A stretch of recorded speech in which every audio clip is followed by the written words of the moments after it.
What's next for BlackBerry? Hello and welcome to Mobile Youth TV. My name's Graham Brown. This week we're talking about mobile innovation. And to do this, I'm joined by my colleagues Josh Dhaliwal and Freddie Benjamin. How are you doing? Very good, Graham.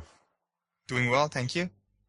Excellent. Josh, let's start at the top. Mobile innovation and BlackBerry and young people. A subject that's been on your mind for the last few weeks. Share with us some of your thoughts. Yeah, good, Graham. I've had a couple of emails from our newsletter subscribers and Mobile Youth TV subscribers this week. And the theme of those emails is that we seem to have focused quite a bit on, I guess, the travails of Sony Ericsson and where we think Nokia should be going with its marketing to young people.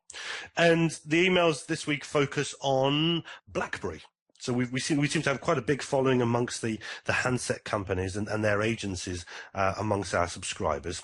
And the reason we're going to be talking about BlackBerry today is because BlackBerry has found itself in a position recently where it seems to have developed quite a big following amongst young people. And wherever we see kind of discussions online and on sites like Facebook where somebody's saying, you know, a young person saying, what phone should I get next? Should it be the iPhone 4 or should it be the new BlackBerry Torch? You know, the BB is part of the conversation. And I guess the next thing, the question is, what next for BlackBerry? Okay, so we love the BlackBerry story here at Mobile Youth because anywhere we go in the world on the Mobile Youth tour, we find young people who are fans of BlackBerry. And the interesting thing is, until very recently, BlackBerry RIM has been largely unaware of this beachhead of supporters growing. So, what's next? Why is BlackBerry popular in the first place with young people? And then really, where do we go from here? And I think this is really about mobile innovation. So how can BlackBerry understand how young people are using mobile phones, and then therefore how can they take it forward from here? How can they preempt what the next big thing is for young people and really ride that wave? And to do this, I'm going to bring in my colleague Freddie because he's going to talk about the spirit of Jugaad, which is really about dirty innovation at the grassroots level. It's not the kind of innovation that you once knew. It's very different. It's about involving young people, and it's what's making BlackBerry popular with them right now. Freddie, maybe you can tell us a little bit about what Jugaad is and what the relevance is to BlackBerry.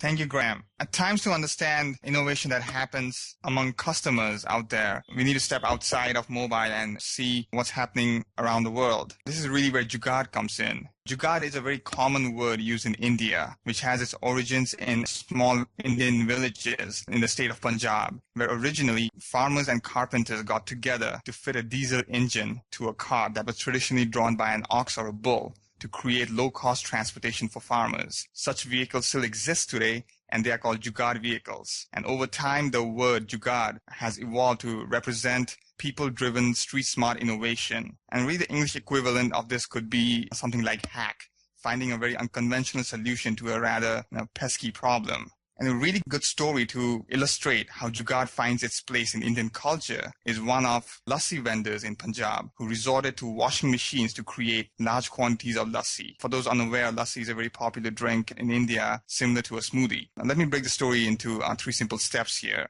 So first, there is always an underlying behavior. In this case, people in the state of Punjab, they love to drink lassi. It's a staple and healthy drink for everyone. Secondly, a pressing need for lassi vendors was going unaddressed. The demand for lassi is high in Punjab, but street vendors could not meet the demand with their small mixes and juices. They needed to produce large quantities of lassi in a short period of time while keeping their costs low. So the third step really is what any entrepreneur would do. The street vendors who make lassi are entrepreneurs in their own rights. So these street vendors took it upon themselves to come up with a solution. They discovered that small and medium-sized top-loading washing machines were the perfect appliances to churn huge amounts of lassi at a very low cost and meet this demand. And 2 things we can take away from this story is that innovation does not always happen inside labs and supported by $1 million funding. It can happen in the streets when people realize that there is an opportunity for them to benefit from it. And the second thing is that when companies do not interact with the customers on a regular basis, then they lose touch with what's happening out there in the real world. And you might be selling washing machines, but your customers see it as a giant smoothie maker.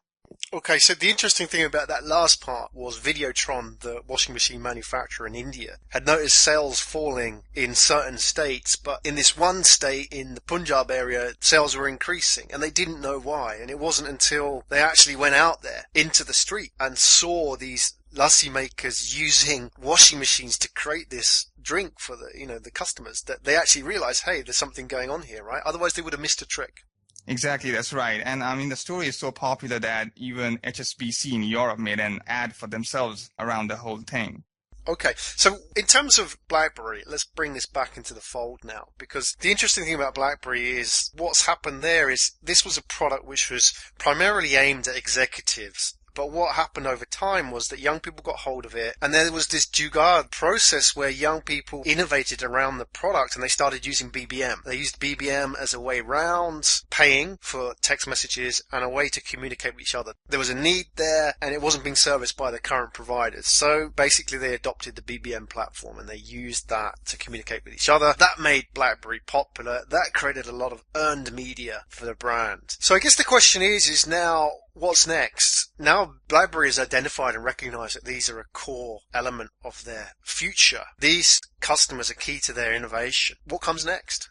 To really understand what comes next, I think it's also important to step back and see what has happened over time. I mean, if you look at the evolution of SMS, the underlying behavior there is that young people, they always have a need to find newer, easier, quicker, and even cheaper ways to share and connect with each other. Initially, before there was BBM, they found SMS and they made it their own. They developed this own lingo, which was adapted from instant messaging, and they used that to communicate with each other. And after that, it's the same thing that happened with BBM. Young people discovered it, and even though BlackBerry had positioned it as a handset for executives, young people started using it without BlackBerry even knowing about it. So really looking into the future for BBM, I think we can relate to some of the stories that are going around. One of the stories that I recently found while talking to young people here in India is how they've been using a conference call service provided by Aircel. The great thing about the service is that for cash-strapped young people, they can simply top up their prepaid Aircel accounts for about 30 minutes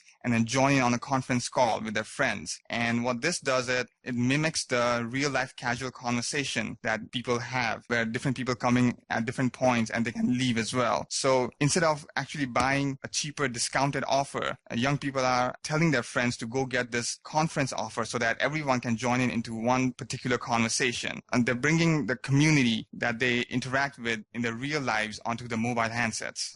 So there are many examples of this street-level innovation happening in mobile with young people today, right? That's just one great example. There are other examples that we experience when we go out there and talk to young people on the tour, one being how young people are sharing video music files by Bluetooth in small groups. These things are happening out there all the time. They're happening right now. So the question really comes back to what's next for BlackBerry. It's really about they don't have to innovate this stuff internally. What they need to do is they need to get out there. They need to get onto the street, build a dialogue and a relationship with young people, and then use that to source the ideas. Look at what they're doing with these products on a daily basis. Look at how it integrates into their life, and then look at these innovations that they're coming up with, this street level jugaad, which they can then bring back into the company and use as a competitive advantage. Just to wrap it up, and the really two things here that our listeners can take away from this is that looking into the future, mobile companies can prepare themselves better by working with young people to identify their needs that are being overlooked and by involving them in the innovation process to develop the service and products that meet that need.